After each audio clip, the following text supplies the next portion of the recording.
Namaste. One and all, ladies and gentlemen, boys and girls, children of all ages, welcome back to another little football frenzy. Yes, we are back this time. I am missing the Premier League. Chelsea are kind of going on a, bad loss, bad stretch, just bad kind of everything. I mean, last few years, you could kind of catapult. I mean, you could go back to the new ownership, but you know what? We're going to go through all of that today. Yes, we are talking about the Premier League. We are going to go back and look at my Premier League prediction from the start of the season and what the current Premier League standings looks like. So if you are already bored, I hope you go like, comment, subscribe, all that good stuff, and then, you kind of get out of here. But if you do want to stick around, let me start you off. We did predict City was going to go first, but unfortunately it does not look like they are going to, they are still going to finish out second, but it does not look like this year is going to be their year once again. So does that lead to Pep Guardiola leaving? That is all for, the summer and all of that to kind of, for us to decipher then. For now, we still got 7-ish games to go because, like I said, City got a game in hand. Or I did not say that.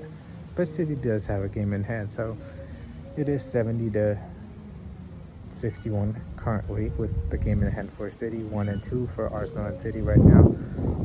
But I will say, more than likely, Arsenal, unfortunately for the Blues, do pick up their Premier League title after nearly, a quarter century, but they finally get there. And I mean, the way maybe they got there might not be the, most favorite, but even last year, Liverpool were kind of getting discredited as champion, like, hey, the season's not even that competitive. Woo-woo. The champions are always going to be questioned. It might still go down to the last game, but I'm going to expect Arsenal, all the new players that they have added. Declan Rice specifically, though he's not the captain, he is the de facto captain. I think him, the way he led West Ham to their UECL championship, I expect him to kind of be the force to, get that mental endurance, I say, because that it's what's needed for them, because the only person that they need to beat now is themselves, because if they beat themselves, they're going to lose out. The cup final recently against City, 2-0, they didn't score a goal. Is that going to play a factor going on for the rest of the season? We're going to have to see. You still want that, Thierry Henry, Dennis Bergkamp type players. They're not there, but they do it collectively. And that's what, recent, like, all of football has gone into. You look at Bayern, the depth they have. You look at PSG, the depth they have. Shout out, buddy. Like all the top champions, the top clubs across Europe. Like one of the things that have plagued Barca and Real Madrid recently is the depth that they have not had. Real Madrid arguably has had the depth, but the injuries that they have sustained has not helped out. Barca, with their financial situation, we all know what it is. I mean, Atletico Madrid just went and dropped, I want to say, over 150 million this summer, so their depth was solidified. Conor Gallagher, they sold back to Premier League, so they got their money, in a sense, in return. Julian Alvarez, we'll see what his future holds. Do they get their profit there? Because especially at a World Cup year, they could tax that. We'll see what happens there. And yeah, that is where we are with those top two. Talking about depth, talking about additions. Let's look at Man United. I personally, I had them 6. They are up all the way to number 3, even with Ruben Amorim getting fired, and now Micah Carrick running his ball, bringing back the old Fergie ball in a sense. 31 games, 55 points. They are likely to make Champions League. Right behind them are Aston Villa. I had them 5th. They are up there at 4th in the race. 54 points there. Liverpool, 49 points. The champions from last year. One reason or another, they are down there. 48 points for my personal Blues. Fired manager there. Liverpool did not. They are still 1 point ahead. We are going to have to see what, the future holds there. do we go forward with Rosinier? Like already, there's the fan base getting torn on. I don't think like what I kind of said on Maresca when he first got hired was he was a caretaker manager in a sense. Now that's what we kind of view Rosinier as, in a sense, you know. So he did come from the sister club. He is always going to have that tag around him. So it is what it is. It's the new ownership and new model of the Blues. So as fans, you have to accept it. Adapt or perish. That's where we are. It's really that simple. Might be another tough summer with the transfer ban. You got the striker Omega coming through from Charlesburg. Another one there. You have Quenda coming in. But I think the biggest factor is how many and what you can offload when the transfer ban does finally get lifted and you go back into the market. Hopefully that blocked period gives you a chance to really assess what the squad needs in terms of leadership, in terms of experience, and some other factors as well, even quality. With the youth that you already have, I think you just add a few more pieces and it takes over. Kind of like Real Madrid with the old heads, right when, Luka Modric, all those guys kind of relied on the young talent to put them over the top, got the UCL. I'm not saying that could happen, but, you finally get to see some progress as a fan base that you have not been able to see since a UCL title probably back, half a decade ago. And as Chelsea fans, that's not acceptable.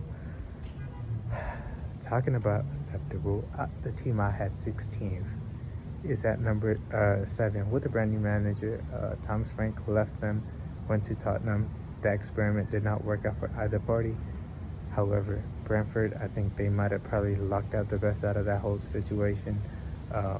46 points. They are right behind, 2 points behind Chelsea. They could actually, catapult themselves if Liverpool slip themselves, catapult up to number 5, get into Europa League themselves.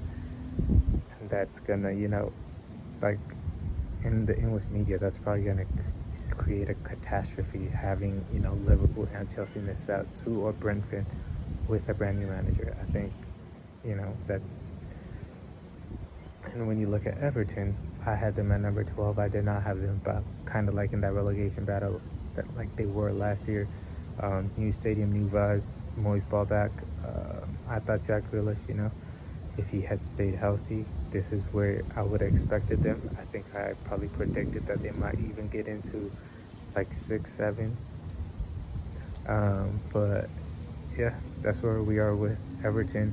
They actually, just like Brentford, just beat Chelsea right now 3-0. And then, they could catapult Chelsea or Liverpool, Merseyside. But yeah, Moyes ball. You never know with them. Fulham, I had them at number 14. They are up at number 9. Why do I not trust a spine and a manager who's been there, done that? I have no idea, but going forward, I will trust it. This was, I think, my first one where I did, kind of publicly put out my Premier League prediction. So I need to do some more research for you guys. So that's on me. But yeah, Raul Jimenez up there at front. You have Brent Leno, you have Calvin Bassey, and then in the middle, you have figured it out. Even after Joe Paulinho got that money, you refigured that middle out, and they have kind of, worked out for you. I don't know if the Smith Rowe money has worked out pound for pound, but I think you would take him for the talent that he is. I think Fulham fans would take him. I'm not sure if there are any Fulham fans. Let me know. That's where we are with Fulham Israel right now. Brighton, I had them number 9. They are currently at number 10, so they can't, 44 points, 43 points. They can't get up to number 9. Fulham can slip up maybe. Because, Raul Jimenez, he is over 34. Going into the World Cup year, you might kind of see him want to save himself a little bit more for Mexico because, coming back home, the World Cup being here in, U.S., Mexico, and Canada. So he is going to want to perform at home. So maybe he holds a little bit more in himself. I'm not saying, he doesn't give him his all to Fulham. Can't be questioned. But, I don't know. Maybe I'm just overthinking it. But That's where we are with him. If his goals dry up, is there another reliable goal scorer? Maybe I'm just not following Fulham season as deeply. That's probably why they're at 9, and I predicted them all the way down at 14. Moving on, Sunderland, all the way up at number 11, a brand new team coming up to the Premier League, and they are all the way up there. I had them personally at number 17, so clearly I was wrong. But hey, the way that they started the season, I want to say they had an emphatic 3-1 win against Liverpool, possibly, or maybe my blue. Want somebody in the top 6, the perennial top 6, or the top 5, whatever you want to say. But they had handed them a pretty emphatic loss, and since then they've kind of slowed down. AFCON came and some other situations happened. They for the talent that they have, I think they're at the perfect spot. They add more talent next year with the Premier League money, and they just kind of aspire trying to get into the top 6. I think that's going to be their next goal, try to get into either Conference League or Europa League. From there, you win that, get better in the FA Cup, you win that, you're in the Champions League, and then you write your own destiny after that. We just saw what Bodo Glimt did, so you never know. Newcastle, I did predict this. I predicted them at number 8. I did not see them falling down as low as number 12, but when you pretty much change your attack, when you don't really have depth in a sense, at center back, I mean, yeah, Dan Burton's still there. He's in his 30s as well. And then goalkeeper situation. Not sure who your goalkeeper is right now, but I think that needs to be addressed. Like, it's been a very long time since you've kind of just been teetering on goalkeeper like a Nick Pope. Like, go get a solidified goalkeeper that's well known. Like Chevalier when he was available. I mean, maybe he works out in the Premier League better than he did for PSG. Who knows? I'm just guessing. But when Mike Maignan was available, Chelsea went for him. Well, why not Newcastle? Like, you need to be making those type of standout additions to make those statements for the fan base, for the players, for the league itself. Like, hey, we are here to compete. We are going to be here perennially. And now it's not just a top 6. We are here as Newcastle to make it a top 7 possibly, or kick out one of those top 6. Now, pretty much, actually, you know what? One of those top 6 actually might be out of the Premier League, not just out of the top 6. So we'll get down to them in just a second. But that's where we are with Newcastle. Like, they need to make that new signing, new step up. Like Ultimata, maybe they did, spend a little extra. Vista, maybe spent a little too extra. Ilanga, maybe he is cooking now, but it's taking a little second, even though he's been in the Premier League. And nowadays, fan bases don't have the patience, because it's like everything, all the news are instant. So it's like, hey, the player needs to be cooked right now. So we'll see what goes forward for them. They are tied with Bournemouth with games and points, so it's a goal difference for those two teams. Either or, 12-13, they can move up. Sunderland's not that far. All these teams are kind of stuck in the middle. So as the season goes forward, as games clear out, that's where it's gonna kind of stack them up. But this is the mid-table, so all these teams are just safe. They're gonna get their money next year from the Premier League, and they'll all move on happy. Kind of like in the NBA, where the top to middle teams are just decent to competitive. Well, the top teams are contenders. The middle team just stay decent, get their money, and then those lower level teams also kind of just take their money, wait for the draft. That's what all these we're gonna keep basketball for another day. Keep on moving past this. Sorry for letting me ramble on. And then we move forward with Crystal Palace at number 14. I had those guys at number 11. I did expect the struggle for them. Glasner, now, and then they lost Gehi in January too, so that was not even expected for me. It is expected that they are 40 or 14th right now, nearly 40 points, but they do have a game in hand just like City. So if they get their game in hand, they are going to be up there well, depending on the goal difference with Newcastle and Bournemouth, 12, 13, 14. Like I said, that middle of the pack, 43, 44, all the way up till 9th. So you could catapult all the way from 14th all the way till 9th. Kind of call it a decent season. If Liverpool and Chelsea and those type of teams slip up a little bit more, crazily enough, Crystal Palace can make it all the way to the top. If it was last season, I do not believe this season they have the magic around themselves, the energy around the team. Sorry, Crystal Palace fans, but it is what it is. Leeds, I had them going back down at 19th, but they look to be staying. I probably called out the Leeds fan base saying, hey, I had you guys staying up, but guess I did not. But I did expect them to kind of, be in that hunt.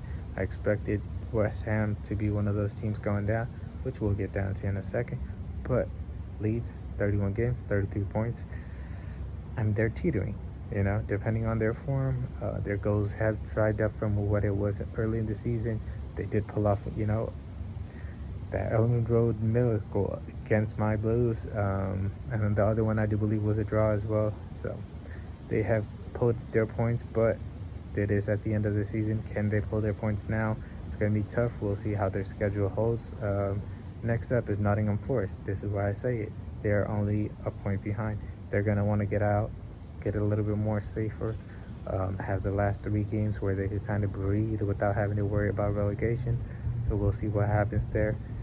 The next team in hand. Actually, today, unfortunately, respect and prayers out to the Tudor family. Prayers out to Papa Tudor.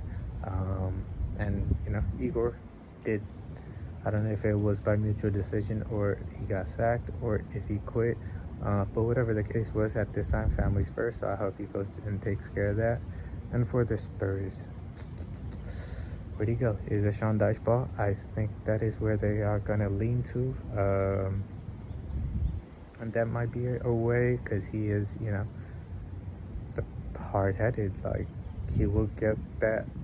He will come in there and MF all the players that need to be MF and uphold the standards that needs to be set for a club like Tottenham Hotspur.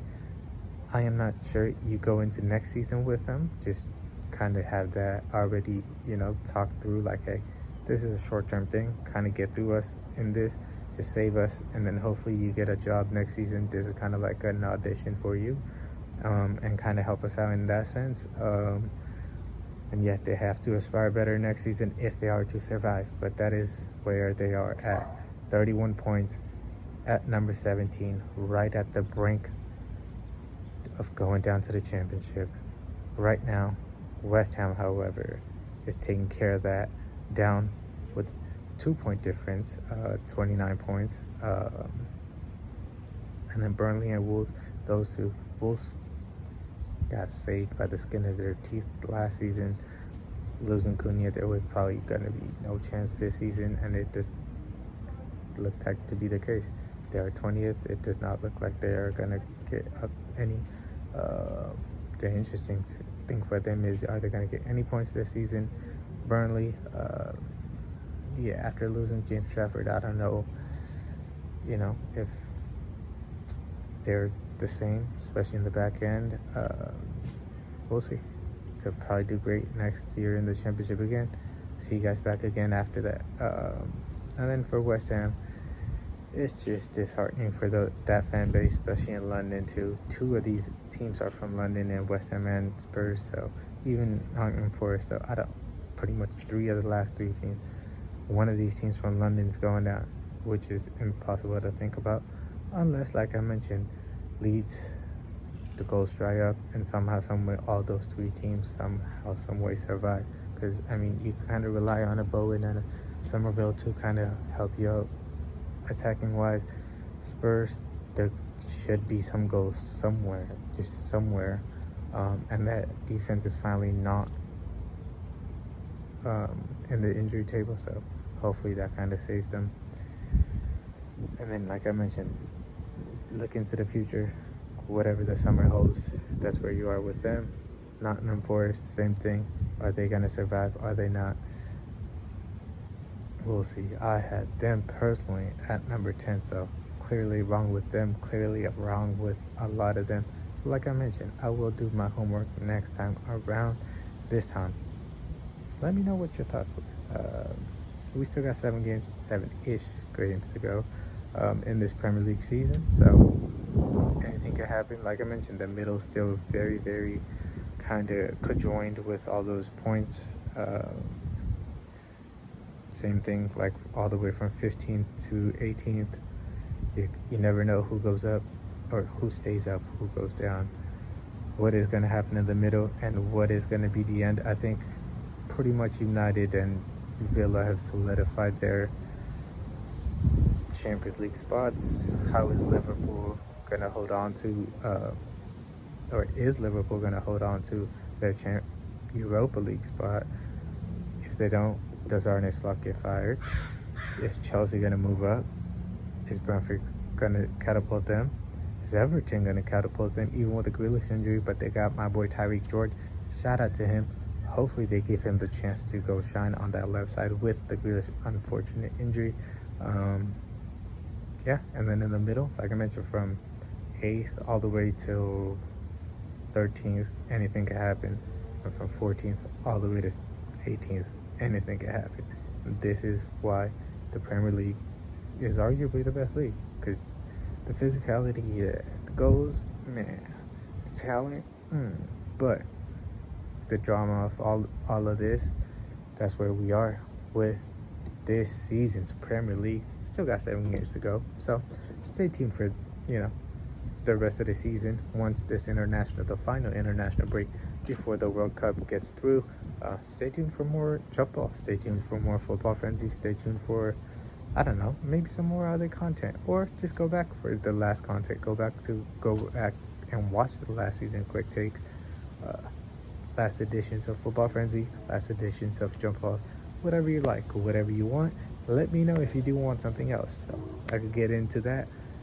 That's where we are with it today. Let me know. That's where we are. And you already know what it is with me, your guy,